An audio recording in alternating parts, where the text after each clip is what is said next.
Hoy día vamos a hablar de los síndromes extrapiramidales. Dentro de estos, la enfermedad de Parkinson es la más común.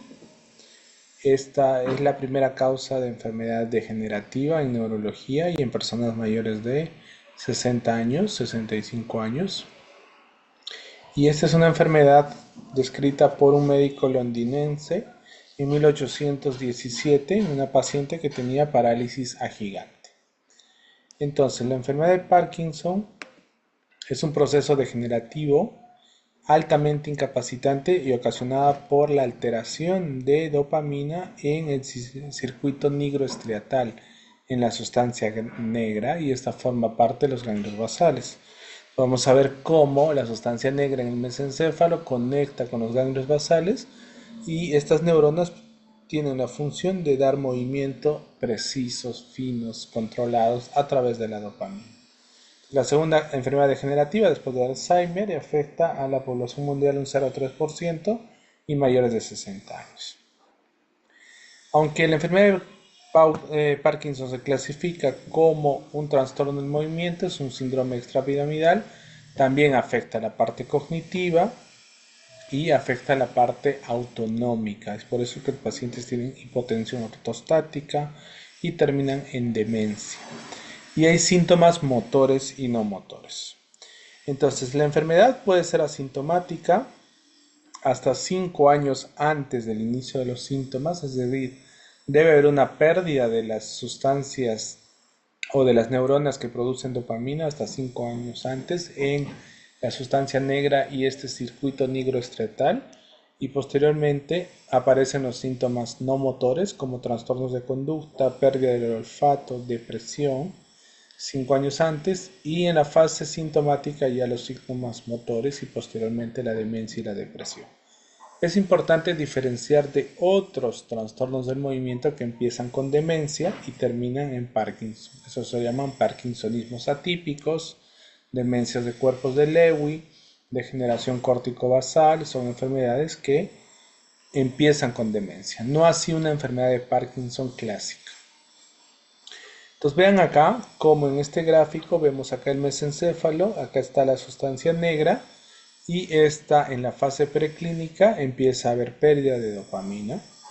Posteriormente, esta pérdida de dopamina avanza hacia los ganglios basales y a la corteza prefrontal, la corteza motora, y posteriormente abarca toda la corteza motora principalmente, y hace que los síntomas sean más prolongados.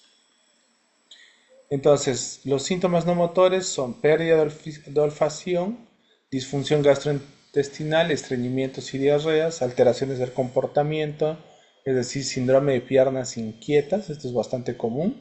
Las parejas se quejan porque el paciente en la noche los patea, los golpea, habla incoherencias, se mueve, se levanta, en fin. Y hallazgos en la imagen, o pueden haber hallazgos genéticos. Entonces, un Parkinson típico es el que aparece de forma esporádica, lenta, con temblor y rigidez unilateral. Un parkinsonismo puede ser primario o secundario. El primario, parálisis supranuclear progresiva, donde afecta el movimiento ocular. El paciente no puede bajar las gradas porque se marea. Atrofia multisistémica, que tiene que ver con ataxia y atrofia del cerebelo, va a tener una degeneración estratio-nigral, una enfermedad de síndrome de Schidrager, que produce también problemas de ataxia y parkinsonismo, y una alteración ocular. Luego vemos la degeneración córtico-basal, donde va a tener demencia más parkinsonismo, y el parkinsonismo secundario, que se debe a un stroke en ganglios basales, un tumor, alteración del magnesio como en Wilson, o de cobre y de magnesio. Entonces, para eso me sirve una resonancia magnética que me va a permitir algunos hallazgos típicos en parkinsonismos primarios, y obviamente los hallazgos de degeneración, muerte, infartos en parkinsonismo secundario. Generalmente en una enfermedad de Parkinson primario, la resonancia magnética es normal.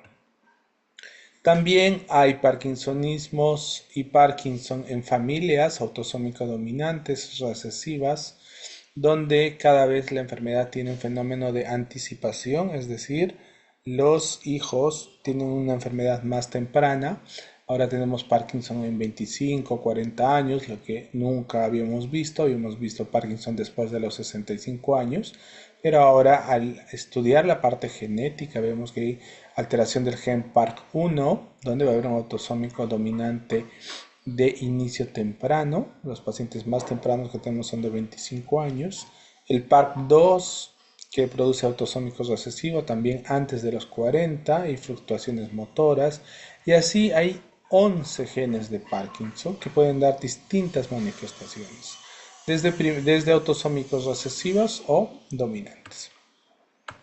Entonces, no conocemos actualmente la etiología de la enfermedad. Hay muchas teorías de infecciones virales, de medioambientales, de que se puedan producir por fumadores, o a veces dicen que los fumadores es un factor protector, golpes y traumatismos en los boxeadores, en fin. Entonces se habla de una teoría ecogenética, donde hemos visto que hay factores genéticos, factores ambientales y van a desarrollar el Parkinson.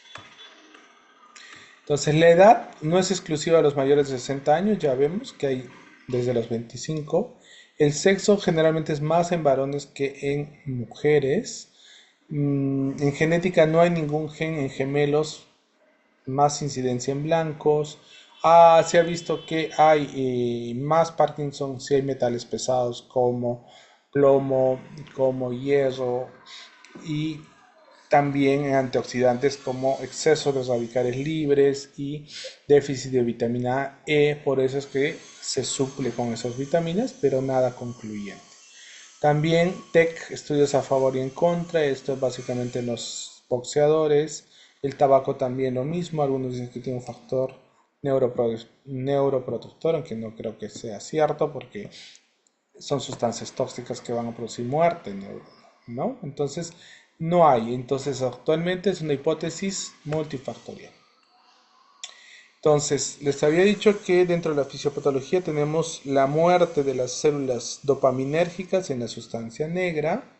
Acá están los ganglios basales. Acá está la sustancia negra que junto a los circuitos nigroestriatales van a producir la producción de dopamina.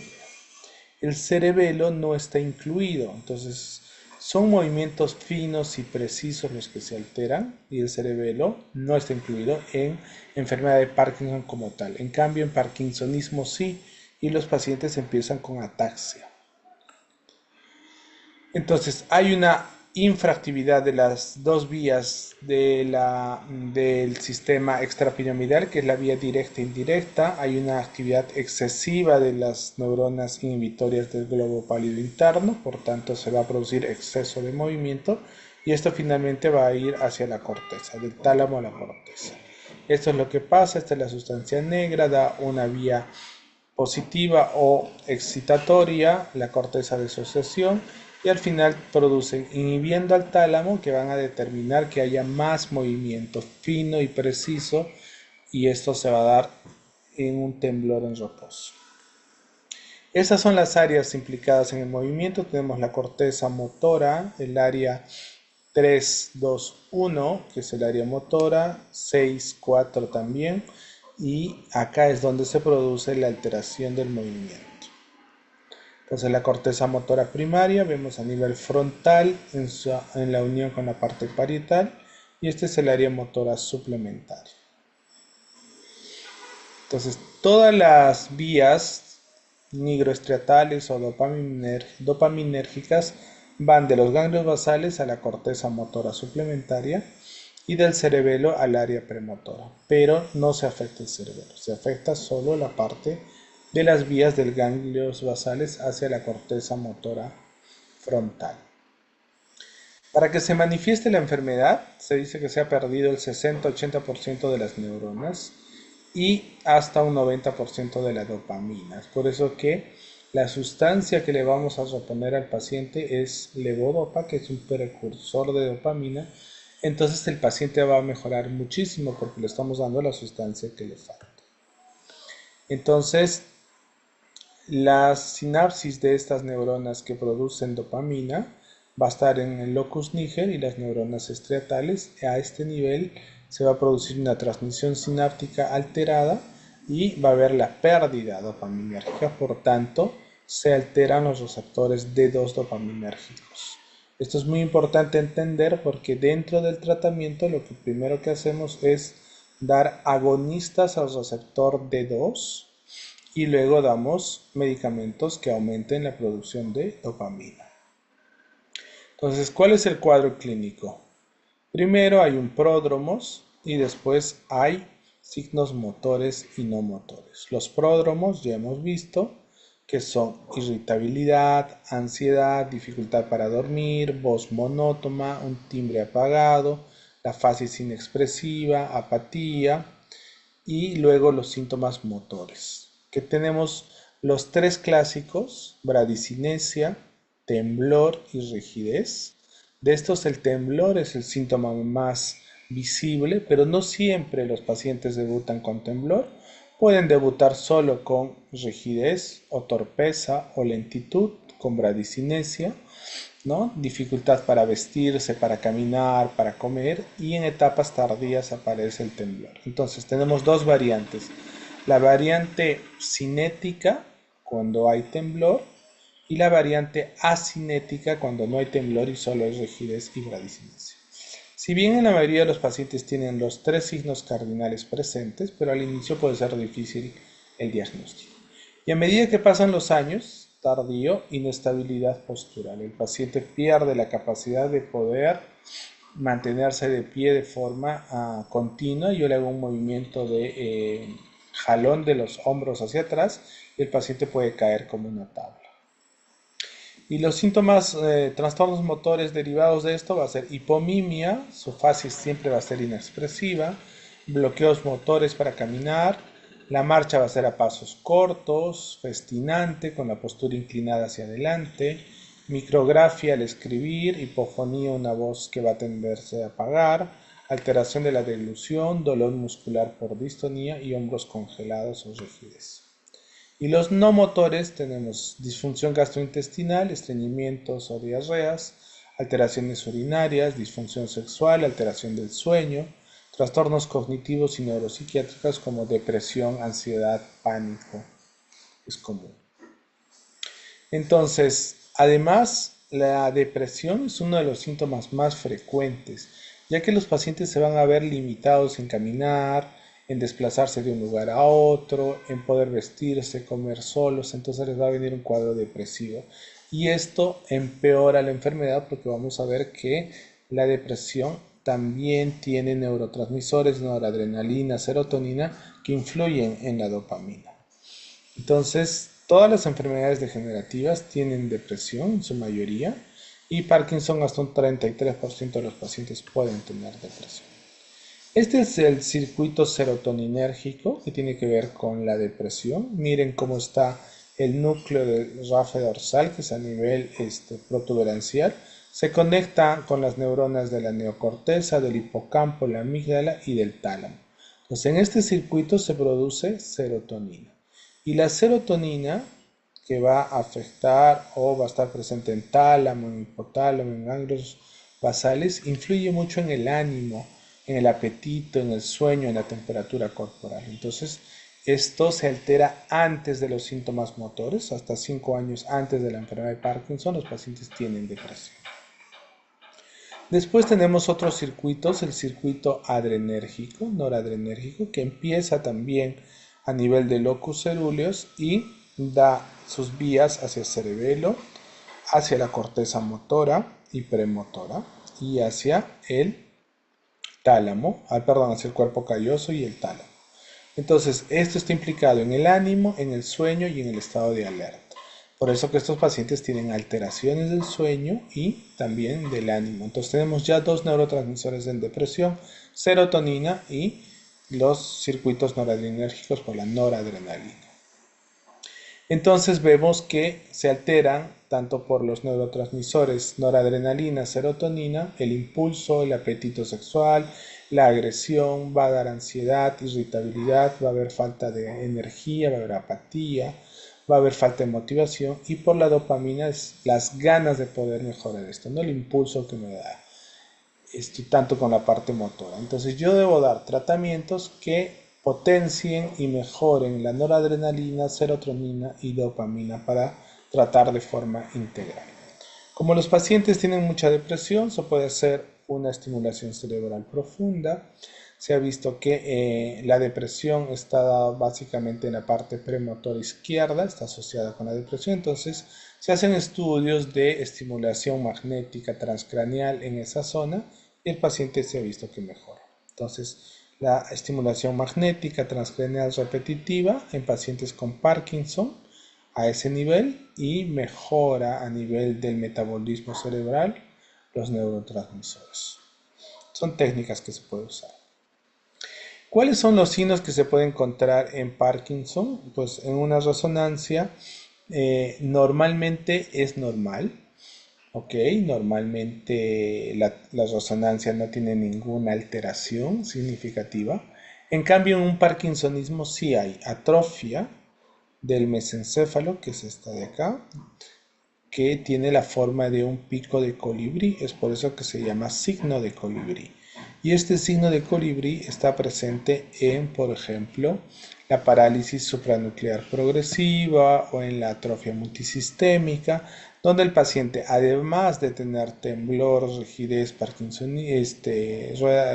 en rueda dentada, va a tener ataxia y problemas cognitivos. Entonces, una forma de diferenciar es estos signos patognomónicos de los parkinsonismos. Entonces, el tratamiento va a estar dado en dar un tratamiento neuroprotector, idealmente al inicio, pero muchos no llegan a esta etapa. Nosotros hacemos el diagnóstico cuando el paciente ya tiene síntomas, entonces ya ha pasado varios años de falta de dopamina, y un tratamiento antidepresivo porque en todas las etapas de su enfermedad puede haber cambios depresivos. La levodopa es el medicamento estándar de oro, es la sustancia que le falta al paciente, y la levodopa tiene una función de mejorar la parte motora. Pero en exceso y a medida que pasan los años, pues ya no hay neuronas donde actúa la dopamina, ya no hay receptores D2 que permitan la unión entre la dopamina y la neurona postsináptica, y aparecen las complicaciones motoras que se llaman fluctuaciones.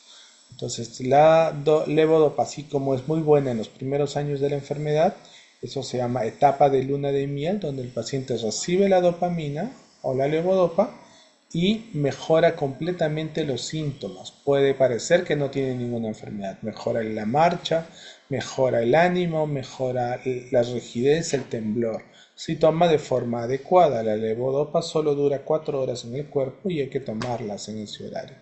Entonces es la etapa de luna de miel, que son aproximadamente 5 años, y después de 5 años pues ya no hay más receptores, ya no hay más neuronas, y la levodopa empieza a hacer efectos secundarios como alucinaciones y como disquinesias o discinesias, donde aparecen periodos de movimiento tipo coreico, tipo baile, que son por exceso de levodopa, o lo contrario, se le acaba más rápido la medicación y el paciente está congelado, no puede caminar, no puede expresarse. Entonces hay los fenómenos de on-off, prendido y apagado.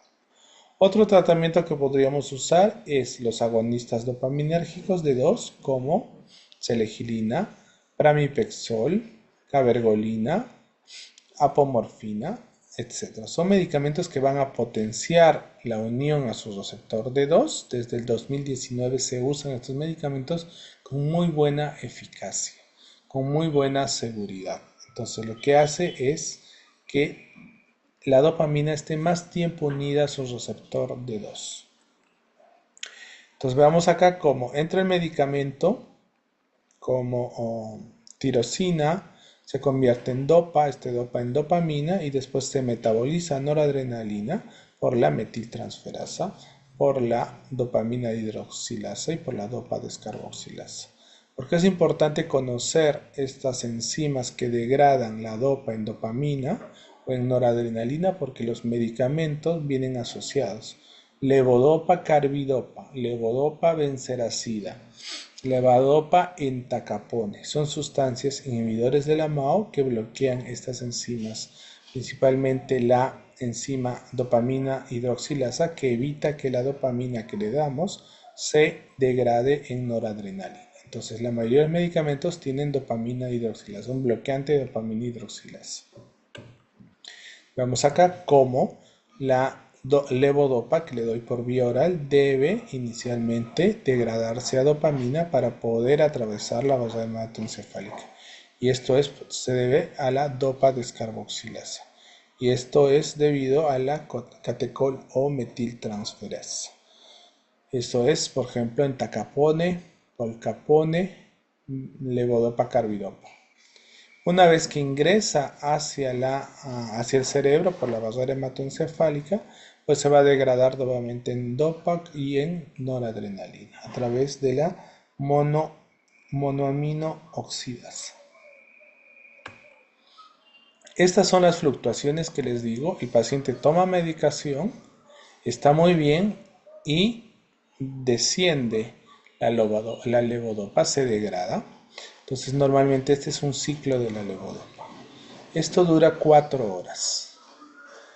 A medida que pasan los años, hay menos receptores de dopamina, entonces se acorta el tiempo y el paciente se queda sin medicación ya no a las 4 horas, sino a las 3 horas, 3 horas y media, y le vamos a dar otra nueva dosis para que consiga el umbral y control de síntomas. Pero después aparecen los fenómenos de on-off, donde requerimos más dosis de medicación porque los receptores ya no actúan, entonces aparecen las complicaciones o movimientos exagerados por exceso de levodopa o alucinaciones, o periodos donde el paciente está congelado, rígido completamente y no puede moverse. Y las discinesias, que son los movimientos tipo baile, coreico, de tronco, de brazos, se dan a que hay exceso de medicación, de pico de dosis o también por fin de medicación. Hay un efecto residual porque ya no hay cómo degradar esta levodopa y produce movimientos anormales. El tratamiento para el Parkinson se basa fundamentalmente en reponer el sistema dopaminérgico. Este es otro video. A medida que va Este es un video que les preparé sobre el Parkinson, sobre la cirugía. Una vía. Por ese motivo se utiliza ya el término de Parkinson avanzado para poder hacer una diferencia con respecto a los pacientes anteriores que sí respondían bien a los medicamentos que mencionamos. Entonces esta es una charla que les grabé esto para que vean cómo se hace una cirugía de Parkinson. Es una charla que dio una doctora especialista en Parkinson para poder colocar un aparato que se llama DBS. ¿Okay? Entonces, ¿cuál es el diagnóstico diferencial? El diagnóstico diferencial de Parkinson es en los parkinsonismos atípicos, el envejecimiento normal que puede dar temblores por la edad, que es un temblor esencial, la degeneración córtico-basal que va a dar demencia, la atrofia de varios sistemas y la demencia de cuerpos de Lewy, donde aparece inicialmente temblor y demencia antes de los otros síntomas. Son pacientes jóvenes que empiezan cambios de conducta, con hipersexualidad, con pérdida de memoria a corto plazo, tempranamente, 45 o 50 años, y después aparecen rígidos. Eso no va a ser un Parkinson nunca. La evolución del Parkinson es siempre demencia al final. Entonces, ¿cuáles son los antidepresivos que usamos en Parkinson? Usamos los duales. Como hemos visto, los medicamentos o los neurotransmisores que están afectados en Parkinson son dopamina, noradrenalina y serotonina. Entonces, actualmente tenemos antidepresivos duales que van a actuar a nivel serotoninérgico y noradrenérgico. Algunos solo de noradrenalina tenemos isocarboxida, que no se usa mucho. Usamos más los de norepinefrina y serotonina, como escitalopram, paroxetina, sertralina, o los de noradrenalina como amitriptilina, nortriptilina. Los bloqueantes de ambos, norepinefrina y serotonina, tenemos amitriptilina, clomipramina, duloxetina. Los de dopamina, el bupropión. Entonces, cualquier combinación de estos vamos a actuar bloqueando las tres esferas, por tanto mejorando esos síntomas. Entonces, los duales son los de elección y básicamente podemos usar venlafaxina y duloxetina. Y se ha observado también que estos van dirigidos a bloquear al receptor 5-HT y a la noradrenalina. Entonces, son los que más usamos con menos efectos adversos asociados a levodopa. Levodopa, ¿qué dosis? Empezar con la mínima dosis cada 4 horas, porque solo dura 4 horas en el cuerpo, y a medida que avanzan los años, subimos hasta llegar a una dosis máxima de una tableta cada 4 horas. Si llegamos a esa dosis y el paciente sigue con fluctuaciones motoras, vamos a darle agonistas de 2 como rasagilina o pramipexol que potencian el efecto de la levodopa. ¿Okay? Ese sería el esquema de tratar a los pacientes. Entonces, según las guías, como les decía, los antidepresivos que más se usan son paroxetina, nortriptilina, aunque nortriptilina tiene más efectos adversos. Paroxetina y los duales escitalopram, fluoxetina, duloxetina, venlafaxina. Entonces, veamos que esta es una enfermedad progresiva, degenerativa, multifactorial, que tiene el Parkinson varios estadios preclínicos, que son síntomas no motores, y luego los síntomas motores y la depresión en todas las etapas. Entonces, la duloxetina sigue siendo el antidepresivo que más usamos. Muy bien, si tuvieran alguna pregunta, duda.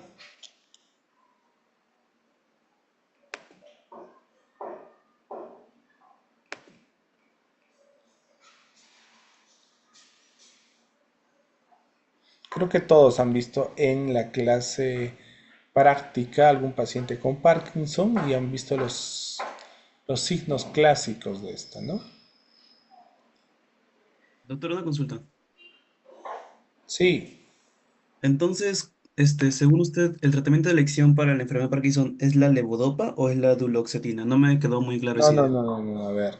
La enfermedad se debe a falta de dopamina, ¿ok?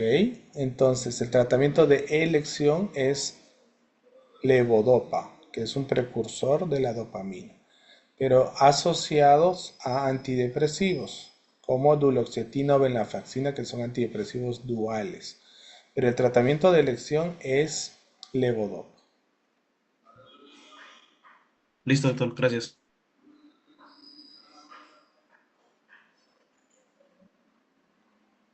¿Alguna otra pregunta?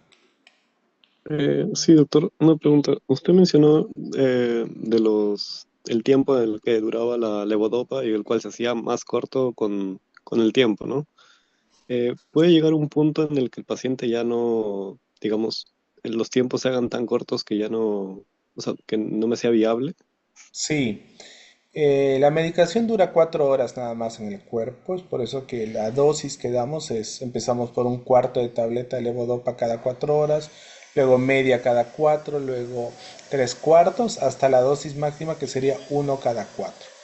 A medida que pasan los años, como les decía, hay menos receptores dopaminérgicos, tengo que subir más la dosis y eso implica que la levodopa produzca efectos adversos como alucinaciones o como fluctuaciones donde va a haber movimientos involuntarios que se llama disinesias y movimientos de congelamiento, entonces fenómenos de on-off.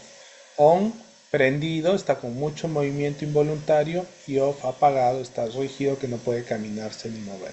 En esos casos usamos la cirugía, ponemos un aparato que es un DBS, un estimulador cerebral, que se conecta al pecho y a través de un control remoto puedo controlar sus movimientos.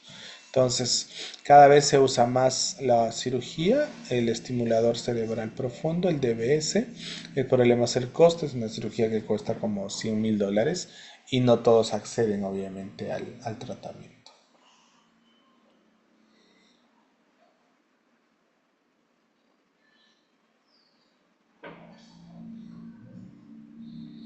Entonces la respuesta sería que cuando veamos que la medicación ya no es efectiva, vamos a ponerle el estimulador cerebral profundo.